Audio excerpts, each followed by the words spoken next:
I love when you're just kind of like getting on a kid over and over, trying to drill that piece of information to them. And it's not even necessarily for me, just in terms of like, not even from a school standpoint in the classroom, just like a piece of information that you've given them that wouldn't just help them in the classroom, but just would help them throughout their life. And they apply that, or they're in that situation where they would have to apply that whether in or out the classroom. The light just goes up and like, hey, remember Mrs. Sloan, you told me this in this situation, and they finally get it. That's probably the most rewarding thing that I would say. My name is Domnique Sloan. My title is Instructional Assistant, and I have been at Eno this is my 6th year. I got into teaching because when I was an undergrad at North Carolina Central, I worked with a lot of kids doing programs. I had a few practicums that I went to as a kid, and I worked with kids in the recreational setting. And I always worked in elementary school. Initially, I was terrified because the baby's office is like terrible. I'm like, oh no, I can't do this.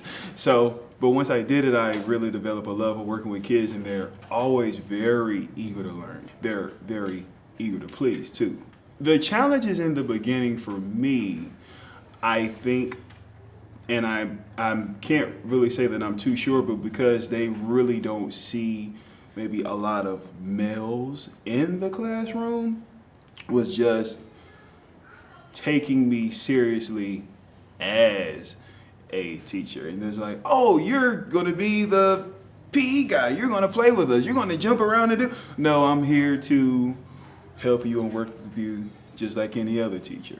So I think that was the biggest thing. And also coming to Eno was having a slightly different approach than maybe you were with a different group of kids. Just basically meaning, hey, some kids respond differently to one way as they would to a different way. So I really kind of adjust how I worked with kids accordingly.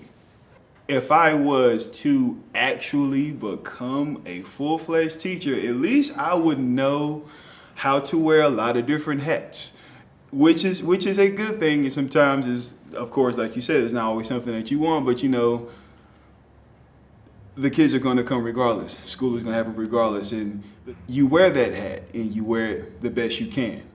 The two teachers I work with, they have a very different style of teaching. But so what I realize that I'll do, or what I have done in the past, how I may interact with one teacher and then one group of kids, and is totally different. So I still struggle with that because I'm kind of like, if I'm in one class, I'm kind of like, oh, I'm in Ms. Thompson's room, like a certain type of way. And then when I go to Power's room, I'll still carry over my Ms. Thompson mode into Ms. Power's class, and then vice versa.